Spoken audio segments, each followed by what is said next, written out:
Buenos días nuevamente a los que nos están viendo en línea, bienvenidos. La verdad es que estoy muy contento por muchas cosas. Una de ellas es, estaba revisando las estadísticas para pasar reportes mensuales a los diáconos de la iglesia.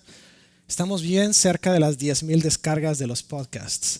Así que el Señor ha estado haciendo trabajo increíble. Estamos por todos lados del mundo. Si un día quiere ver el mapa de en qué países estamos, por favor avíseme y nos juntamos para que usted vea qué trabajo se está haciendo.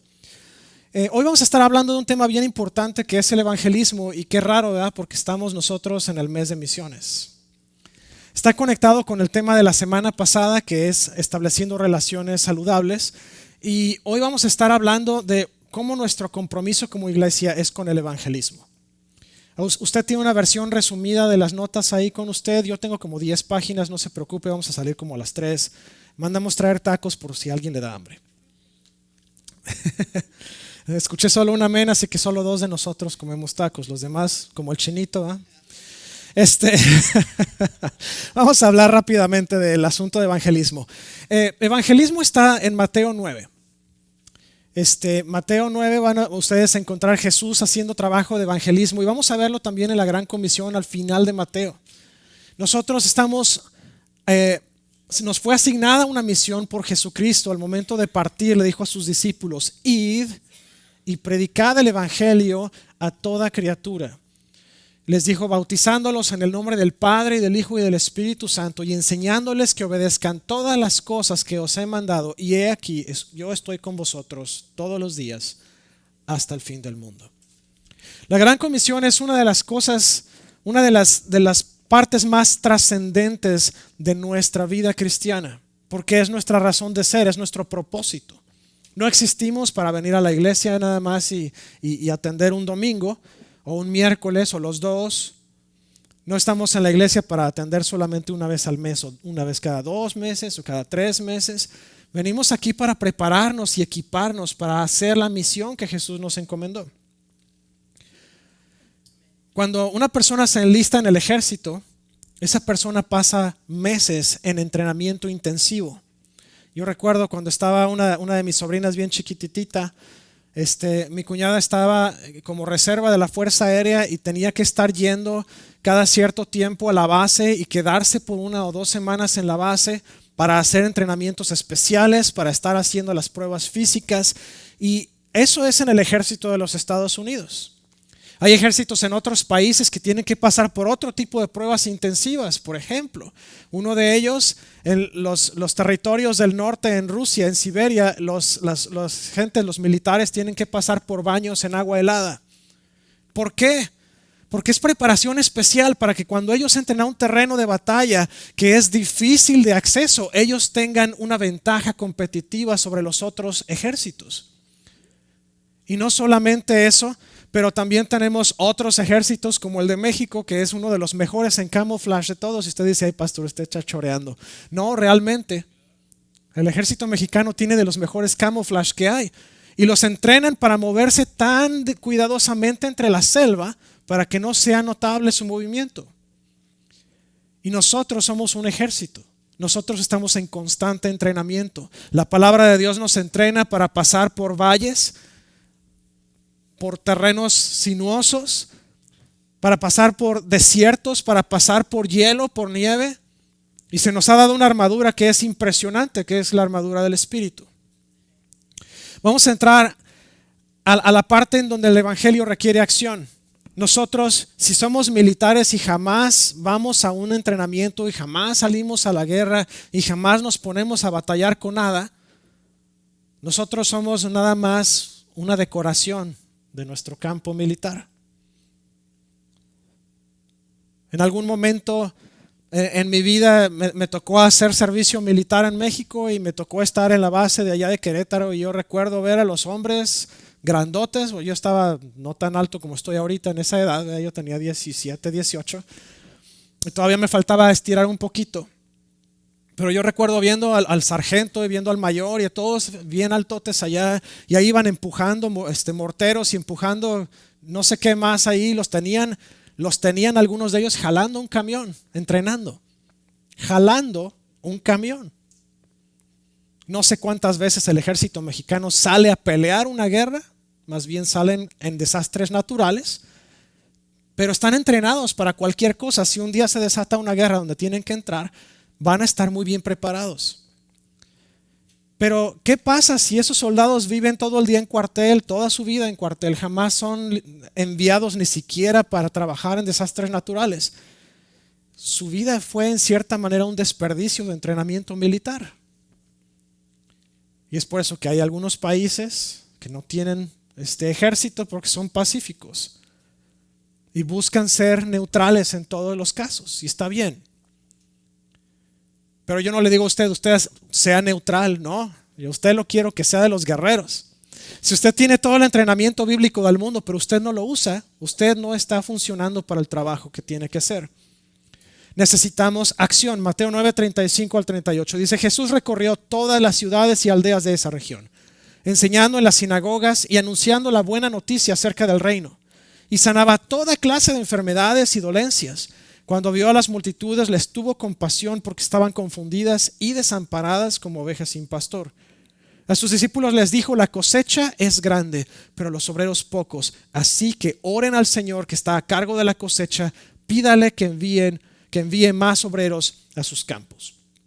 Señor, esta mañana venimos delante de ti y agradecerte por la oportunidad que tenemos de escuchar, Señor, de aprender de tu palabra, de leer tu palabra, de recibir preparación y entrenamiento, Señor, en asuntos espirituales. En esta mañana, Señor, te pedimos que tu Espíritu venga, Señor, y que siembre la semilla de tu palabra en nuestro corazón y que la haga crecer para que podamos florecer y fructificar, Señor, al 100%. Te pido en el nombre de Jesús que todo espíritu, Señor, contrario al tuyo, todo espíritu de chisme, de maledicencia, todo espíritu, Señor, de amargura, de división, de confusión, de falsa doctrina, de falsa profecía, de falsa enseñanza, sea atado y sea echado fuera en esta hora, y ponemos a tu espíritu en el trono de este lugar, porque este lugar es para tu gloria, en el nombre de Cristo Jesús. Te damos las gracias, Señor. Amén. El evangelismo no es simplemente el ir como algunas personas hacen, y funciona de esta manera, pero no funciona en el 100% de los casos, de puerta en puerta tocando, buscando a una persona para darle la palabra del Señor. El evangelismo funciona primariamente en función a relaciones personales. Necesitamos establecer relaciones personales con la gente para poder entregar el mensaje de una manera más efectiva.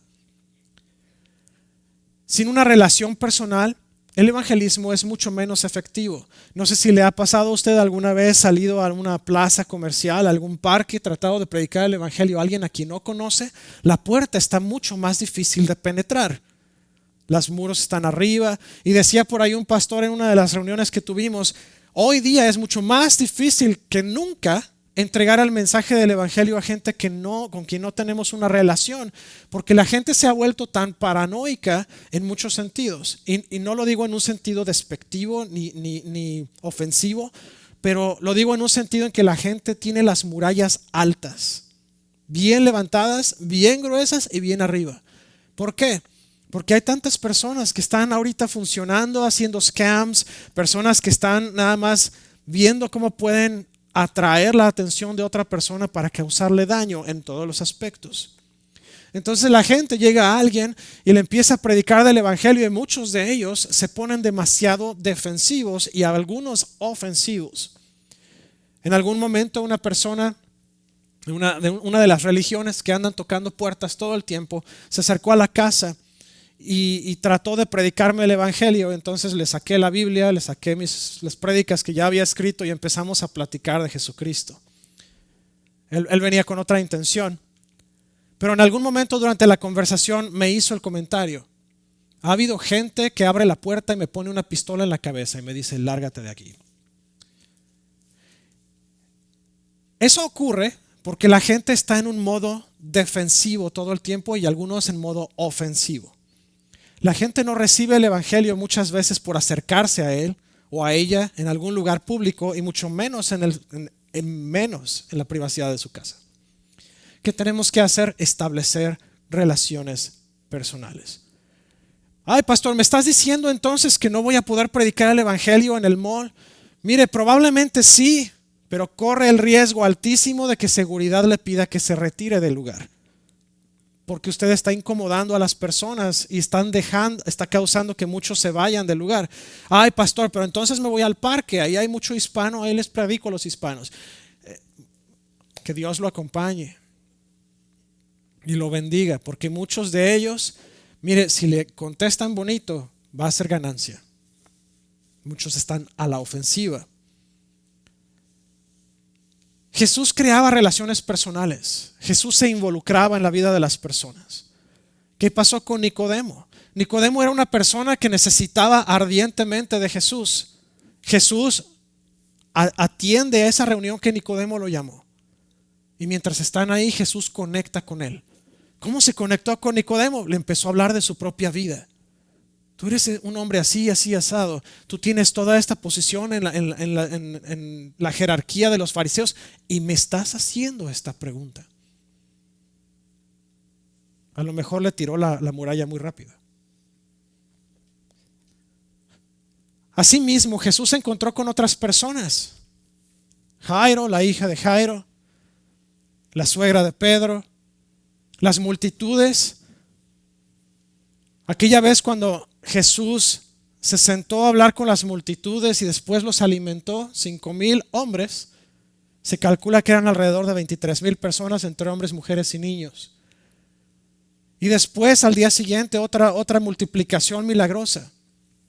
Pero Jesús se interesaba en la gente, se interesaba en la situación personal.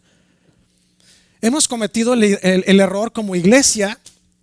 Y no me refiero a esta iglesia en particular, pero a todo el cuerpo de Cristo. Se ha cometido el error universalmente de ir a predicar el evangelio sin ni siquiera satisfacer la necesidad de la persona a quien estamos predicando. Muchas veces me llegué a encontrar, y no voy a decir en qué iglesia, pero llevo muchos años en el evangelio. En algún momento fuimos a predicar a un lugar donde había gente de escasos recursos y yo recuerdo que había gente, niños, que sabíamos que llevaban días sin comer. Se predicó el evangelio, pero nadie dimos ni siquiera suficiente para un sándwich.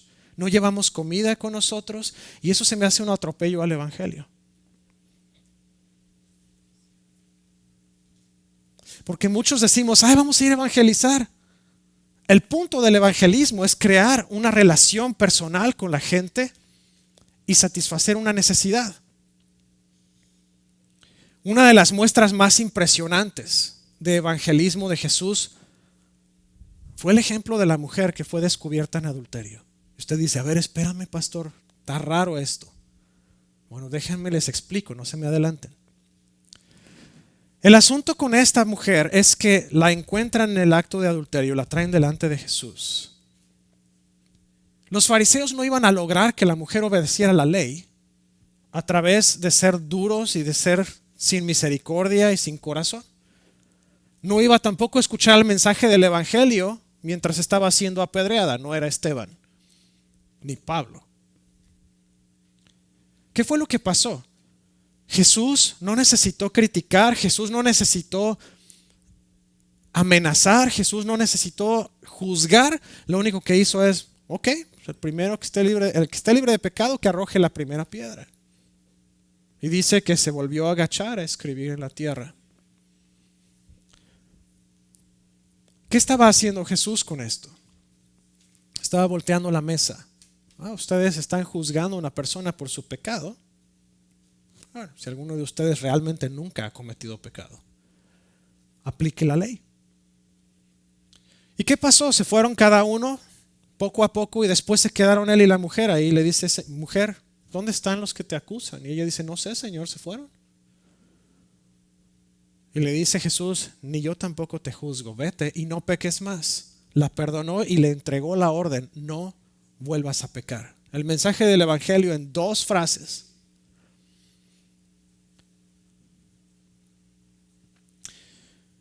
En muchos casos nos vamos a encontrar con situaciones en las que nos van a poner incómodos. Y el evangelismo no es algo que nos cause sentimiento de, qué a gusto, voy a evangelizar hoy, qué rico. El evangelio siempre nos va a causar incomodidad en nosotros, nos va a sacar de nuestra zona de confort, nos va a llevar a lugares donde nos va a retar. Si usted piensa que irle a entregar el mensaje del Evangelio voy a poner un ejemplo, a su tía o a su tío, ¿va a ser fácil? Le tengo noticias, usted se va a encontrar con una bronca grande. Porque hay mucha gente que no está receptivo al mensaje del Evangelio, han crecido con una creencia toda su vida y no la piensan soltar por un sobrino o sobrina que se le ocurrió venir a platicarme de un nuevo credo. Usted se va a encontrar murallas. Si usted trata de predicar el Evangelio en la oficina, se va a encontrar con más problemas todavía. Si la persona se siente ofendida, va con recursos humanos y recursos humanos lo manda a llamar y empieza usted a hacerle cualquier cantidad de comentarios de por qué usted no debe estar hablando del Evangelio en horario de trabajo. Y si usted le dice, era durante mi lunch, estaba allá afuera de la oficina, ni siquiera estaba en el break room. No importa, pero estabas en área de la propiedad de la oficina y no puedes hablar del Evangelio aquí. Le voy a contar una historia muy, muy rápida. En uno de esos, creo que fue el primer evento que hicimos de niños, imprimí las tarjetitas. Y llevaba las invitaciones a la oficina y a algunos de mis amigos que son hispanos de ahí les daba las tarjetas, unos compañeros de trabajo. Y las que me sobraron decidí ponerlas en el break room porque todo el mundo ponía anuncios ahí. Vi anuncios de la iglesia de Victory, vi anuncios de la iglesia de Life Church. Y yo dije, bueno, ¿por qué no? Pues voy a poner los míos también ahí. No pasaron ni 15 minutos, recibí un correo de recursos humanos. No puedes estar poniendo propaganda religiosa en los break rooms. Y me regresé, oye, saqué una foto del pizarrón y todos estos, ¿por qué nada más el mío no? Y me dice, es que esos tampoco deberían estar. No debes estar poniendo propaganda en los pizarrones ni los centros de mensajes. Por supuesto, después me invitaron a una reunión de inclusión y equidad y toda esta cosa y lo saqué. A ver, ustedes hablan de inclusión y ustedes hablan de equidad y de diversidad, pero cuando yo pongo las cosas bíblicas y del Evangelio enfrente de ustedes, inmediatamente me cancelan. ¿Dónde está la equidad? ¿Dónde está la inclusión? Y es ahí justamente en donde entra ese punto de conflicto que nos va a sacar de nuestra área de confort. Nos va a poner en una situación en la que tenemos que inmediatamente reaccionar. Tenemos que tener cuidado cómo reaccionamos. La forma como yo lo puse no fue una manera negativa, pero sí les dije, oye, hablas de diversidad y de inclusión y de equidad, pero cuando se trata de hablar del Evangelio, me cancelas. Y lo dije en una reunión con recursos humanos y con toda la gente de LGBT. ¿Cómo es posible que toda esta gente puede estar hablando de todos sus parades y de sus cosas y de sus eventos, pero yo no puedo invitar a alguien a una reunión de oración? ¿Cómo es posible que no pueda yo invitar compañeros de trabajo a orar en un break room durante mi hora de lunch? La muchacha de recursos humanos se quedó así de, bueno, es que nada. O somos inclusivos o no somos inclusivos. Porque si yo empiezo a cancelar a la gente del LGBT, se va a armar una revuelta. Luego van a empezar, mira, nada más, estos no son tolerantes. Pero a mí sí me puedes cancelar. Y entonces la gente de recursos humanos dijo, no, mira, vamos a crear una oportunidad para que ustedes hagan sus grupos de oración. Tienen que ser solamente en zonas públicas y tienen que ser solamente en ciertos horarios. Logramos abrir grupos de oración en la compañía. ¿Costó trabajo? Sí, costó trabajo. Y a eso es a lo que se refiere este punto. Nos vamos a encontrar con cosas que van a ser complicadas. El enemigo se va a oponer, la sociedad se va a oponer. Recuerda que peleamos contra 3 enemigos principales: nuestra carne, el mundo y el diablo. Se van a oponer los 3. Tenemos que estar listos. Nuestra zona de confort está bien definida y tenemos que salir de nuestro círculo, tenemos que salir de nuestra burbuja. Y mire, es bueno ser una persona amistosa. De hecho, nosotros tenemos que reflejar el amor de Cristo a través de amistad, a través de buenas relaciones. Pero si soy el más amigable de todos, si soy la persona con quien todo el mundo quiere estar, pero nadie escucha del mensaje del evangelio a través de mí, no serví para nada. El ser amistoso y el ser buena gente y todo, lo único que va a hacer es que va a querer que gente que esté yo dentro de su círculo, pero si jamás abro la boca para dar el mensaje del evangelio, ¿de qué sirvió que estuviera yo en todos los círculos sociales? Absolutamente de nada. Voy a ser un fariseo más.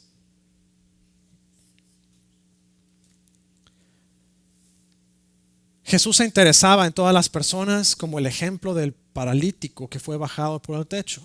Si usted se va a Lucas 5:17, hay un ejemplo en Lucas 5:17 que es increíble. Me gustaría tener amigos como esos. Jesús está predicando, está hablándole al pueblo desde adentro de una casa, y estaba la multitud tan apretujada para tratarlo de escuchar que varios amigos subieron a un hombre paralítico al techo, abrieron un hoyo en el techo y bajaron al paralítico justo enfrente de Jesús en una camilla. Yo quisiera tener ese tipo de amigos que cuando estoy en problemas son los que me ayudan a regresar a Jesús, pero me hace falta algunos todavía. Tengo como 3, necesitamos por lo menos 4 para que me bajen por un techo. Pero fíjese en ese ejemplo. Ese ejemplo es impresionante, porque Jesús no siguió con su prédica, no siguió adelante y lo ignoró como el audio hace rato. Jesús no lo ignoró. Jesús paró lo que estaba diciendo. Jamás he visto en Israel fe como esta. Y le dice al paralítico: levanta, toma tu camilla y vete, tus pecados te son perdonados. Wow. Se involucró en la vida de esa persona. Así tenemos que ser nosotros. Tenemos que entender que juzgar a la persona no lo va a llevar a los pies de Cristo. Amar a la persona los va a llevar a los pies de Cristo.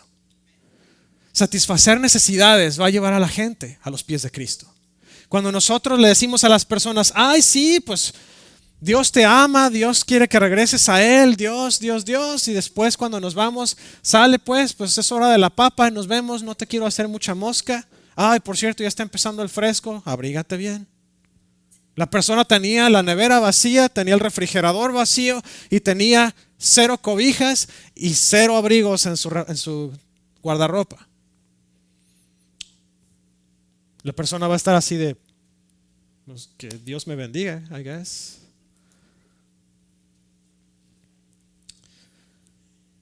Jesús satisfizo necesidades cuando estuvo en la tierra. Jesús se detuvo a checar la necesidad de cada persona. Hasta del fariseo de fariseos, Nicodemo. Jesús se tomó el tiempo de detenerse a establecer una relación personal con él para poderlo ganar para él. El problema con Nicodemo es que fue más importante todo lo que pasaba alrededor. No se habla de él hasta el entierro de Jesús. Nicodemo aportó las especias que utilizaron para embalsamar a Jesús. Después de ahí no volvemos a escuchar nada. Siguió a Jesús en secreto. ¿Cuál era el punto de seguir a Jesús? ¿Cuál es el punto de seguir a Jesús nosotros si no hacemos lo que nos llamó a hacer? El testimonio habla más que las palabras que decimos. Y hay un dicho que dice: predica el evangelio en todo tiempo y si es necesario, usa palabras. Tenemos que usar las dos. Tenemos que predicar el evangelio con nuestra actitud, nuestro comportamiento, con nuestras palabras, con nuestros pensamientos, con todo. Si yo le estoy diciendo, por ejemplo, acá a mi hermana: no, pues es que yo soy pastor de la iglesia, yo soy acá, bueno, yo soy espiritual, pero después me ves saliendo de una vinatería caminando cruzado y con 2 o 3 botellas debajo del brazo, la hermana va a decir: pues qué bonito pastor tienes. Y así nos ha pasado. A lo mejor no a todos aquí, pero a algunos tal vez. Hay una historia una señora que está parada va caminando hacia el semáforo en su vehículo y el de enfrente se detiene y la señora empieza a pitar desesperadamente y saca la mano, se asoma por la ventanilla y le empieza a gritar al conductor de enfrente porque ella quería pasar la luz amarilla y el de enfrente se paró en la luz amarilla. Y empieza a gritar y empieza a hacer toda clase de desorden ahí en la vía pública. Llega la policía, la baja de su vehículo y la meten a la cárcel. Horas después llega el policía, abre la celda del separo y le dice: señora, discúlpeme, cometimos un error. Porque vimos en su carro que tenía la placa que decía: ¿qué haría Jesús en mi lugar? Y yo soy cristiano y Jesús te ama. Y tenía el pececito y tenía corazoncitos en su portaplacas y tenía todas estas etiquetas que hablaban acerca del amor de Jesús. Pero usted estaba gritando por la ventanilla, pensamos que se había robado el vehículo.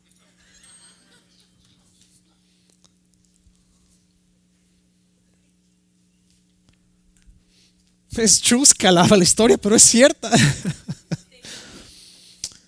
Los bumper stickers. Es cierta la historia. En cierta manera en nuestras vidas. ¿Cuántas veces no nos ha pasado? Estamos en algún lugar, estamos tratando de hacer una transacción en un restaurante o en una tienda o lo que sea. De repente pasa algo inesperado y nos encendemos en ira y empezamos a gritarle a la persona que está en el mostrador como si fuera nuestro no sé, nuestro siervo, nuestro esclavo, yo qué sé. Y ni a nuestros siervos les gritamos así. Y después nos cae el 20, que somos representantes de Jesús o nada más lo dejamos como se quedó. Porque cuando esa persona vea: oh, este tenía invitaciones a Owasso First Assembly, ¿no? O trae usted la playera de la iglesia, listo para servir, o un seguidor devoto de Cristo y usted está gritándole al del mostrador. Va a estar así de: uy, no, ¿para qué quiero yo hacerme cristiano con esto? Nuestras actitudes hablan y gritan quiénes somos. Nuestras palabras deben respaldar nuestra actitud siempre. Y nuestra actitud, nuestras palabras, es recíproco. Entonces, si yo digo que yo soy cristiano y que estoy lleno del amor de Cristo, tengo que accionar mi vida de la misma manera. Tengo que decir a la gente: hey, no te preocupes, no pasa nada, todos nos equivocamos, mira, todo está bien, Cristo te ama. Me pasó una vez comprando llantas. Imprimí toda la compra de las llantas con el cupón de la compañía y todo eso, porque la compañía nos da descuentos. Llegué al mostrador y algo pasó, nos enojamos. Y yo me puse muy molesto con el de la llantera, nos fuimos y después me abrí la chamarra y me di cuenta que traía la playera de Owasso First Assembly. Y regresé a la llantera y le pedí perdón. Le dije: ¿sabes qué? No debía haber hablado como hablé. Yo no debería estar reaccionando así, yo sé que lo hice mal. Perdóname. Y el Señor dice: no hay fijón, está bien, no te preocupes. Yo también me he molestado a veces, yo lo entiendo. Pues qué bueno que lo entiendas, pero yo no debía haber actuado así. Nos pasa a todos. En algún momento nos va a pasar a todos. Sobre todo si ustedes están en el supermercado y no falta el chiquillo que está aventándole el carrito a uno detrás. Ay, alguien agarra a ese chamaco, caray. Llega la señora y dice: ese niño no me deja de golpear, cuide a su hijo mejor, señora, por favor.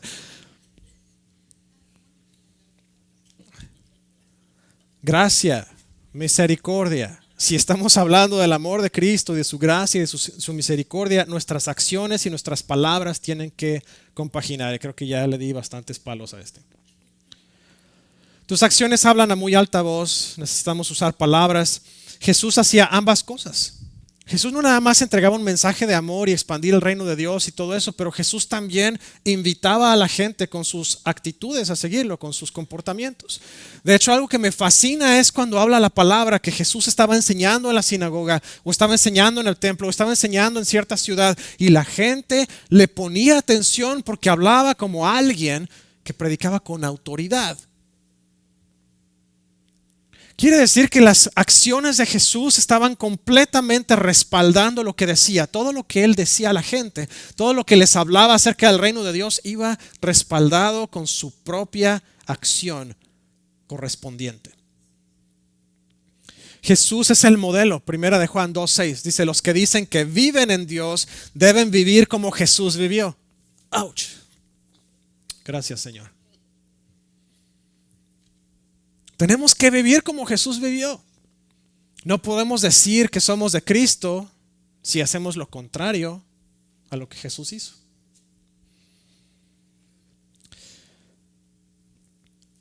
El siguiente punto es el sentido de urgencia. Demanda urgencia la misión de Jesús. Mire, mi abuelo era ranchero, tenía una granja, tenía cosechas. Y el abuelo, yo recuerdo, levantándose a las 3, 4 de la mañana, se iba y regresaba hasta la medianoche. En tiempo de cosecha ni regresaba. Dormía en el rancho.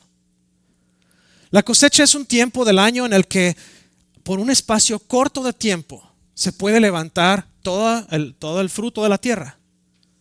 Pero si no se levanta a tiempo, se echa a perder. Y si lo levantamos antes de tiempo, también está malo. No podemos consumir ese producto de la tierra. En algunos casos dice usted: ay, pastor, lo meto entre los frijoles, o lo meto entre el arroz, o lo pongo ahí junto con las manzanas y ya, rápido. Haga eso con 400 toneladas de algo. No puede ponerlo entre manzanas, a menos que usted tenga un manzanar más grande que sus aguacateros. Vivimos en una época en la que el tiempo nos está presionando de una manera terrible. La palabra de Dios dice que la cosecha está lista, el campo está blanco, listo para ser levantado. Pero tenemos que orar para que el Señor mande más obreros a las cosechas. No sé si está entendiendo el punto aquí conmigo, pero si la cosecha física tiene un periodo de tiempo determinado para que la podamos levantar y esté en su punto perfecto, la cosecha espiritual es igual. Antes de que vuelva Jesús tenemos una cantidad de tiempo bien pequeña. No tenemos suficiente tiempo para avanzar tan rápido como quisiéramos. No podemos agarrar y levantarnos hoy: ay, como que hoy siento que me quiero quedar tirado viendo televisión todo el día porque estoy cansado. Si hace eso en tiempo de la cosecha, hermano, usted va a perder camiones enteros de producción. Los va a perder. Si nos dormimos en nuestros laureles, vamos a perder la cosecha de almas, y el enemigo está allá afuera como león rugiente buscando a quien devorar. ¿Y sabe qué? Se está devorando a la gente rápido. ¿Cuántos maestros han sido detenidos y arrestados en las últimas semanas desde que empezó la escuela? Por asalto, por abuso sexual, por molestar niños. No sé si se enteraron, pero acaban de arrestar uno aquí en Owasso por asalto. Si no nos accionamos, se va a perder la cosecha, hermanos. Tenemos que hacer algo. Tenemos que movernos. Ay, pastor, es la escuela. Usted sabe, las escuelas están cerradas. Hermano, la escuela no es el pretexto. La escuela no es la excusa. Nuestra falta de acción es la excusa. Algunos de nosotros no entendemos o no estamos de acuerdo con la urgencia que corresponde a este tema. Todos los días se nos atraviesa gente que necesita ayuda. No nos damos cuenta realmente de que nos estamos quedando sin tiempo para compartir el evangelio.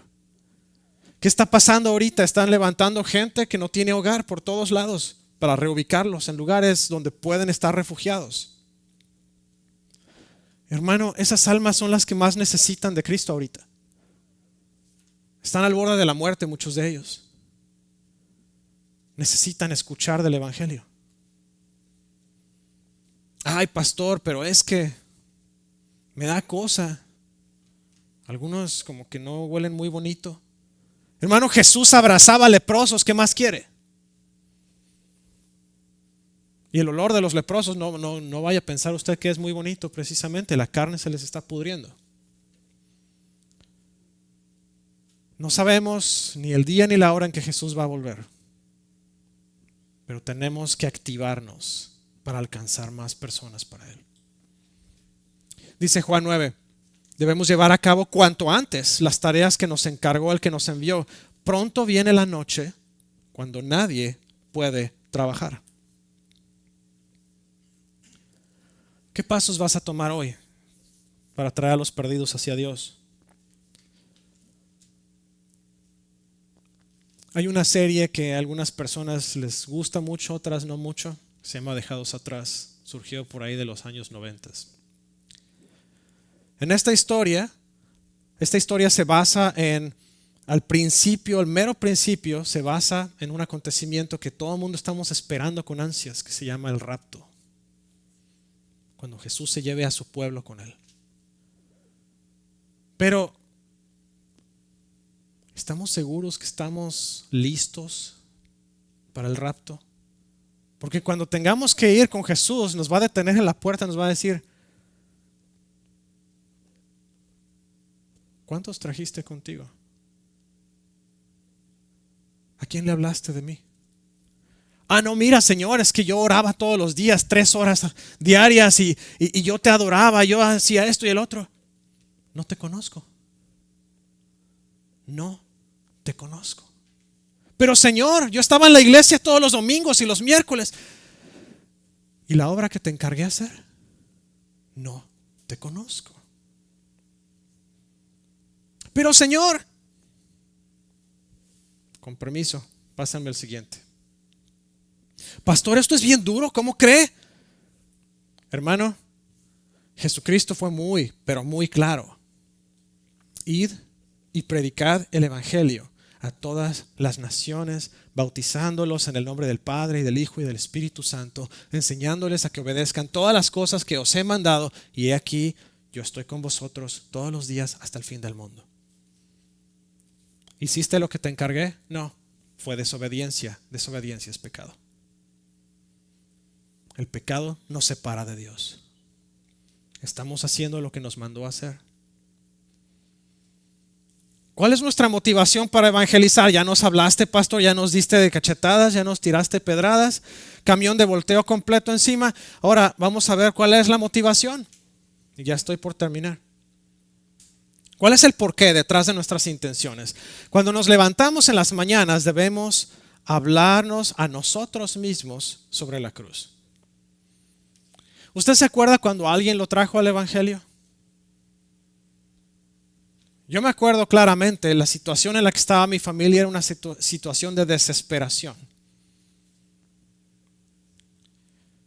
A lo mejor usted nació en cuna cristiana, yo no sé. A lo mejor ustedes le predicaron en algún lugar, le predicaron a lo mejor en la escuela, a lo mejor usted cayó en una iglesia de pura chiripa y recibió a Cristo ahí, o a lo mejor usted estaba en la cárcel, o a lo mejor usted estaba en la cama y a punto de morir, yo no sé. Pero cada día regrese a la misma cruz en la que se encontró con Jesús por primera vez, y eso lo va a mantener con el primer amor encendido. Si usted no siente el primer amor, usted no lo va a compartir. Nosotros no hablamos de lo que no sentimos. ¿Qué pasa cuando alguien le da a usted un regalo muy, muy bonito? Lo primero que hace es empezar a platicar de él. Ay, sí, fíjate que se puso bello mi esposo y me compró la vajilla esta costosísima de este Gordon Ramsay, o ya ni sé cuál es. ¿Y qué pasa cuando al varón le toca? Ay, mi señora me compró para Navidad toda esta colección de ropa interior. Ya tenía mucho tiempo, necesitaba nueva. Y le presume a todo el mundo y saca el resorte, ¿no? Ya rompí el hielo. Tenía que hacerlo reír tantito. Pero hablamos de lo que nos pasa, bueno, siempre, y lo tratamos de esparcir. Muchas personas incluso empiezan a tomarle fotos y lo suben a las redes sociales. Es su manera de ponerse contento y compartirlo con todos. ¿Y qué pasa cuando alguien les hace enojar? Se lo hacen saber a todo el mundo. Ay, fulanito de tal me hizo esto. No vayas a tal restaurante porque la mesera fulana de tal es, pero tremenda. Te tratan como, no voy a decir lo que hubiera dicho mi abuelito.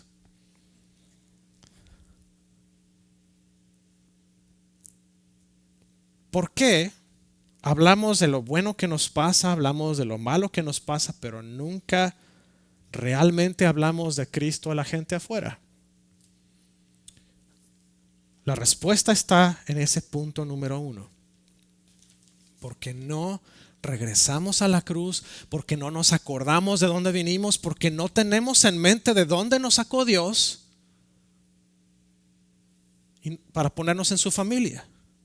El día que nosotros nos levantemos en la mañana y le digamos, Señor, gracias porque tú me rescataste de sobredosis, me rescataste de la muerte, me rescataste de X o Y o Z, ese día se va a dar cuenta de lo mucho que Dios pagó por usted y de lo mucho que la otra gente lo necesita. Entendiendo el sacrificio y el impacto de lo que Jesús hizo por nosotros, nos va a motivar a compartir con otros. Cuando nosotros realmente nos damos cuenta del sacrificio de Jesús, ¿qué tan perdido estaba? Ahorita no le tengo tiempo para contarle la historia. Pero yo no vengo de un fondo muy bonito. Mi vida fue un desastre antes de que Cristo me retomara, porque yo me perdí después de haber estado en Cristo. El Señor sabe lo que hace, porque me hizo caer en lo más bajo para poderme sacar de ahí. Y cada día me recuerdo eso, y hay veces donde sueños en la noche me llevan otra vez a ese pasado, y en la mañana me levanto, Señor, gracias porque me sacaste de ese muladar. Recuerde todos los días de dónde viene y en dónde está ahora, que eso le va a ayudar a compartir el evangelio. Jesús demostró el amor que predicó al mundo. Jesús se encargó de que la gente sintiera el amor de Dios, no solamente escuchara sobre él. Escuchar es fácil, pero realmente vivir lo que predicas es difícil. Y Jesús lo hizo perfectamente bien. En Juan 13, Jesús escogió el momento en esa noche para lavar los pies de los discípulos. Jesús estaba celebrando justamente la cena de la Pascua, el recordatorio de la liberación del pueblo de Israel de Egipto. Y mientras están ahí, Jesús termina la cena, donde por cierto estableció la cena del Señor en ese momento. Dice que se levanta, se quitó su túnica, se ciñó una toalla, tomó un lebrillo y se puso a lavarles los pies a los discípulos. Jesús no nada más predicó, tienen que ser siervos, tienen que humillarse. Jesús demostró la humillación, demostró el ser siervo, demostró el amor a los demás a través de sus acciones en cada cosa que Jesús hizo. En cada cosa. Ay, pastor, hasta cuando les gritó a los fariseos y cuando volcó las mesas de los cambistas, hasta ahí demostró también. En todo lo que hizo, demostró el amor de Cristo, el amor de Dios para la gente, para el pueblo. Como iglesia, debemos entender que el evangelismo no es una obligación. Es como el diezmar, no es una obligación diezmar. El evangelismo es nuestra respuesta de agradecimiento por lo que Dios hizo por nosotros. A ver, vamos a pensar. ¿Alguno de aquí, por ejemplo, le gustaría que alguien le regalara un Ferrari? Ya escuché por lo menos a dos. ¿Qué pasaría si un día llega alguien, un desconocido, y le entrega a usted un juego de llaves con un caballito ahí y le dice, es rojo sangre y está allá afuera, es todo tuyo, todo pagado, yo me encargo de pagar el seguro y el registro de aquí hasta que te mueras? Van a estar gritando por todos lados. Seguramente se van a hacer los mejores amigos de esa persona y van a estar agradeciéndole por el resto de su vida a él y a sus hijos, probablemente hasta a los nietos. ¿Por qué no hacemos lo mismo con Jesús? Nos dio algo mucho más valioso que un Ferrari, nos dio su sangre. Ya los dejé para pensar un poquito. El evangelio está activo y está vivo hoy para nosotros. Les voy a dejar una pregunta de tarea también. No la voy a revisar, pero es para que ustedes reflexionen en casa. ¿Qué significa el mensaje del evangelio para ustedes hoy? ¿Qué significa? ¿Significa nada más un montón de reglas? ¿Significa nada más que, pues sí, Jesús murió y ya? Pues sí, Jesús resucitó y ya? ¿O realmente tiene un impacto positivo en su vida? Dice Romanos 12:1, por lo tanto, amados hermanos, les ruego que entreguen su cuerpo a Dios por todo lo que Él ha hecho a favor de ustedes, que sea sacrificio vivo y santo, la clase de sacrificio que a Él le agrada. Esa es la verdadera forma de adorarlo. Muchas veces nuestras prioridades humanas van a apuntar a lo que yo debo buscar, que según yo es mejor para mí. Sin embargo, cuando leemos esta porción de Romanos 12 nos llama a mostrar amor y a bendecir a otros. No por otra cosa, pero porque nosotros ya hemos sido bendecidos y amados por Dios y debemos de ponernos abajo de los demás. Debemos amar a los otros por encima de nosotros mismos. Debemos bendecir a otros por encima de nosotros mismos. ¿Qué hizo la persona del Ferrari? Lo bendijo a usted por toda la vida. Ahora a usted le toca bendecir a alguien más. Mateo 9:38. Así que oren al Señor que está a cargo de la cosecha, pídenle que envíe más obreros a sus campos. El Espíritu Santo nos está urgiendo para que seamos esos trabajadores y que vayamos a la mies. Usted y yo somos los trabajadores. Ay, pastor, está bien cómodo. Usted debería de ver las broncas que me aviento por estar predicando en la compañía. Bueno, ya le platiqué algunas. Nosotros somos los trabajadores.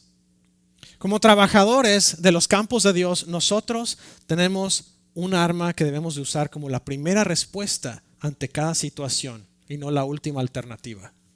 Se llama oración. Si no oramos, nuestro trabajo es completamente en vano. A través de la oración, el Espíritu Santo nos va a dar los ojos de Jesús y sus oídos. La oración reconoce que no podemos hacer las cosas en nuestras propias fuerzas. Una oración que yo le hago al Señor: Señor, dame tus ojos, dame tus oídos para escuchar la necesidad y poder atenderla. Pero es algo que no solamente yo debo orar, es algo que todos tenemos que estar orando, porque somos parte del cuerpo. Hemos estado hablando en todos los temas pasados acerca de esos objetivos que queremos que la iglesia cumpla. Pero solamente a través de la oración vamos a recibir la dirección sobre el orden que debemos de seguir. Queremos llevar una vida pegada a la voluntad de Dios, queremos tener relaciones, queremos tener crecimiento espiritual personal, queremos poder evangelizar eficaz y eficientemente, pero solamente a través de la presencia de Dios y de la oración vamos a encontrar el camino a seguir la línea correcta para entregar el mensaje de salvación de una manera eficaz y eficiente. El Espíritu Santo es esa persona de la Trinidad divina que nos trae convicción. ¿Qué significa? El Espíritu Santo no viene a condenarle, Él no viene a decir: ay, mira nada más, sucio, pecador, cochinote en donde estás. El Espíritu Santo viene a decirnos: hey, te caíste aquí, pero vamos a levantarte, vente, vámonos, sube. ¿Sabe por qué hay tantas alegorías en la palabra de Dios acerca de que somos las ovejas y Él es el buen pastor y todo eso? Cuando una ovejita va caminando por el camino y una de sus patas se cae en un hoyo, la oveja no saca la pata, mete las otras 3 y se deja morir en el hoyo. He ahí la importancia del cayado del pastor. Usted ve que los famosos varas del pastor que usted ve en las pinturas y en los muñequitos y aún en las películas antiguas, es un bastón largo con un gancho arriba. El gancho se llama cayado. La parte recta se llama vara. El pastor utiliza la vara para mantener a las ovejas en línea. Y de hecho usted puede leer una parte también de la escritura en Eclesiastés, si no mal recuerdo, donde dice que la vara en algunos casos tenía clavos. La usaban para estarle pegando en las costillas a las ovejas para mantenerlas en línea recta caminando en el camino. El cayado es para cuando la oveja se salía, metía las 4 patas en el hoyo, el pastor llegaba, del pescuezo la jalaba. El problema es que hay algunos, entre ellos probablemente yo, que a veces nos saca el Señor del hoyo y ahí vamos de regreso. El Señor es ese pastor que nos está guiando. El Espíritu Santo lleva esa vara y ese cayado y nos está tratando de dirigir. Él es quien nos alienta, Él es el que nos da la dirección, el que nos enseña, Él nos pone las oportunidades enfrente, Él nos dice qué tenemos que hablar. De hecho, cuando Jesús prepara a los 72 y los manda de dos en dos, les dice, no se preocupen por lo que han de hablar, el Espíritu Santo va a poner las palabras exactas en su boca. Wow. Entonces no nada más me manda a trabajar, pero me da la herramienta. Hasta me entrega la llave del combine, ¿no? Para hacer yo toda la cosecha prácticamente. Lo tenemos todo hecho por el Espíritu Santo. Un signo de madurez espiritual es que aprendemos a discernir las oportunidades y dependemos del Espíritu Santo para aprovecharlas. Si nosotros no nos damos cuenta que la oportunidad está ahí enfrente de nosotros, tal vez tenemos que crecer espiritualmente y ahí es donde el Espíritu nos va a llevar al crecimiento espiritual personal. El Espíritu se va a encargar, pero tenemos que escucharlo, tenemos que dejar al Espíritu trabajar en nosotros. Y es ahí donde un espíritu enseñable es importantísimo. Si usted no aprende a aprender, usted no va a poder escuchar al Espíritu Santo nunca en su vida. A ver, espérame, pastor, barajéamela más despacio, como que siento que ese no subió agua al tinaco. Ok. Una de nuestras importantísimas obligaciones como cristianos es crecer. Crecer es vital. El Espíritu Santo nos está dando la dirección para crecer. Uno de nuestros principales objetivos de la iglesia en general es tener conocimiento espiritual. Cuando nosotros no aprendemos espiritualmente hablando, nosotros no podemos escuchar al Espíritu Santo. Nuestros oídos espirituales están bloqueados. ¿Por qué? Porque cuando nosotros no estamos creciendo, no podemos saber cómo se va a mover el Espíritu Santo, no podemos discernir el movimiento del Espíritu en nuestra vida. ¿Pero por qué, pastor? Como que no, sigo sin entender esa parte. Mire, mientras más profundizamos en la palabra, mientras más oramos, mientras más nos conectamos con Dios, mientras más leemos incluso, ojo, no estoy diciendo que leer es indispensable, pero le va a ayudar a crecer. No necesitamos de leer libros para alcanzar la salvación. La salvación la alcanzamos solo por Jesús, pero los libros nos van a ayudar a aprender y a crecer espiritualmente.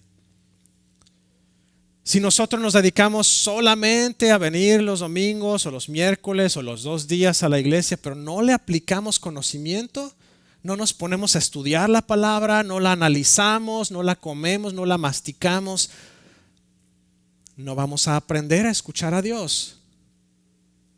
Es importante que crezcamos espiritualmente para aprender cuándo y cómo está hablando el Espíritu a nuestra vida. Jesús no mandó a los 72 nada más hacia lo inteligente. Jesús los preparó, les habló, les dio dirección, les dijo cómo hacerlo. Señores, la palabra tiene cómo hacer las cosas. Si no la leemos, es otro libro más que se está empolvando en nuestro estante y nosotros nos estamos empolvando junto con él. Debemos sentirnos animados para que cuando sabemos que no estamos en el nivel en que Dios nos quiere, también reconozcamos que el Espíritu nos va guiando a alcanzar ese nivel. Mateo 9. En Mateo 9 Jesús siente compasión por la gente y dice, estos son como ovejas que no tienen pastor.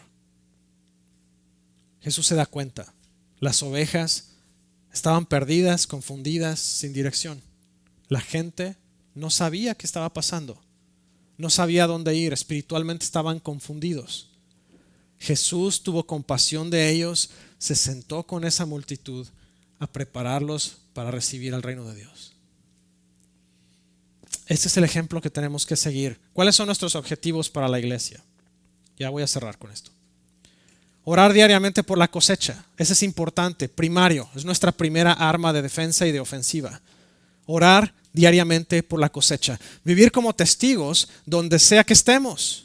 Vivir consistentemente. Donde usted vaya, si usted dice que es cristiano, sea un cristiano. Hay que practicar hospitalidad.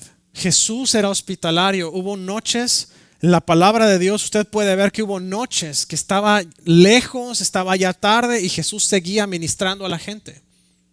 Jesús atendía a la gente, era hospitalario, era alguien que recibía a las personas, las cuidaba, atendía sus necesidades y después los enviaba.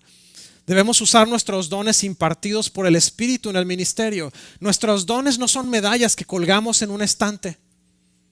Nuestros dones son para edificación de la iglesia, dice el apóstol Pablo. Si no los estamos usando, estamos desperdiciando los dones. Y hermano, si usted no los usa, el Señor le va a dar el don a alguien más. Tiene que usar sus dones. Sea audaz compartiendo el evangelio, comparta su historia. Los miércoles estamos viendo la serie 2.7. Vamos a entrar al punto en el que vamos a crear nuestra historia en lo que llaman en inglés un elevator speech. En 2 minutos, ¿cómo podemos decirle a la gente cómo nos salvó Jesucristo y llevarlos a ellos al camino de salvación? Hemos visto cómo una iglesia se construye sobre una relación con Jesús. Una iglesia comprometida con el crecimiento espiritual personal, una iglesia que cultiva el compañerismo bíblico y las relaciones, y hoy cerramos la serie con una iglesia comprometida con el evangelismo. ¿A qué nos comprometemos como iglesia? A tener una cultura de evangelismo y oración, a hacer el evangelismo un enfoque regular de nuestra oración, a equipar a cada creyente para compartir su fe a través de materiales y recursos que les ayude a crecer y a madurar en apologética, que es justamente cómo entregamos el mensaje del evangelio. Invertir en nuestra comunidad local, escuelas, vecindarios o necesidades de la comunidad. Que nuestra presencia sea confiable en la ciudad de Owasso. Hemos podido apoyar con más de $61,000 para bendecir a nuestra comunidad, pastores rurales y bendiciendo a personas con necesidades en la comunidad. También nos comprometemos a celebrar las victorias del evangelismo y el ministerio. Celebrar historias que refuerzan la misión de la iglesia. Nos comprometemos a mantener a las misiones como el centro del ministerio, continuar con el apoyo a trabajadores a nivel mundial financieramente y en oración. Y por último, nos comprometemos a alcanzar a través de medios digitales y tecnología. Alcanzar gente. A eso me refiero ahí. It's outreach. Si te comprometes a ser un trabajador para la mies del Señor, ponte de pie. Esto no es para poner gente en el spot. Esto es compromiso. Hoy estamos en un punto en el que el Señor nos está diciendo: ¿a quién voy a mandar? Así como pasó con Isaías. ¿A quién voy a mandar? Necesito que alguien lleve mi voz. ¿A quién voy a mandar? Como Isaías, te reto hoy a que tú levantes la mano y le digas: Señor, heme aquí. Envíame a mí. Señor, en esta mañana nosotros venimos delante de ti. Venimos primero que nada a adorarte, Señor, a agradecerte que tú eres un Dios bueno y fiel. Señor, esta mañana nos ponemos delante de ti como iglesia y te decimos: Señor, aquí estamos. Señor, envíanos a nosotros. Sabemos que la cosecha es impresionante. Tus trabajadores son pocos, pero Señor, tienes nuestras manos. Tienes nuestros pies. Danos tus ojos para poder ver la necesidad. Danos los oídos para poder escuchar la voz de aquel que está clamando en el desierto. Ayúdanos, Señor, a conectarnos con tu Espíritu de una manera tan próxima que podamos escuchar hasta el susurro más pequeño de su voz y que nos pueda dirigir, Señor, a cumplir la labor que tú nos mandaste a hacer. Ayúdanos, Señor, a no solamente nosotros bendecir a otro ministerio o orar por otro misionero, Señor, sino ayúdanos a ser los misioneros en nuestro vecindario, en nuestra familia, en nuestro trabajo, en nuestra comunidad. Ayúdanos a ser tus ojos, a ser tu boca, Señor, a ser tus oídos, a ser tus manos y tus pies, a ser la gente, Señor, que entrega tu amor, tu gracia y tu misericordia a la comunidad. Y ayúdanos a vivir consistentemente, Señor, de acuerdo a lo que predicamos y hablamos. Te pido en el nombre de Jesús, Señor, que tu Espíritu vaya delante de nosotros, abriendo y preparando corazones, Señor, y que ponga las oportunidades enfrente de nosotros. Que no sea fácil, Señor, evitar la oportunidad, o que no sea fácil perderla de vista, que sea obvia la oportunidad y sea tan obvia y sea tan impactante, Señor, que no podamos ignorar. Señor, y así como hay tantas oportunidades alrededor que a lo mejor hemos visto últimamente en los medios de comunicación, te pido, Señor, que nos muestres qué familiar podemos alcanzar primero. Señor, cada día ayúdanos a regresar a la cruz. Ayúdanos, Señor, a poner nuestra mirada en de dónde venimos y a dónde nos has traído, para que entonces podamos nosotros entregar el mensaje del Evangelio y vivir acorde a tu palabra. Ayúdanos a ser obedientes. Ayúdanos, Señor, a vivir de una manera consistente. Y sí, ya lo oré antes y lo sigo repitiendo, porque, Señor, sé que necesitamos ser consistentes en lo que hablamos y lo que hacemos.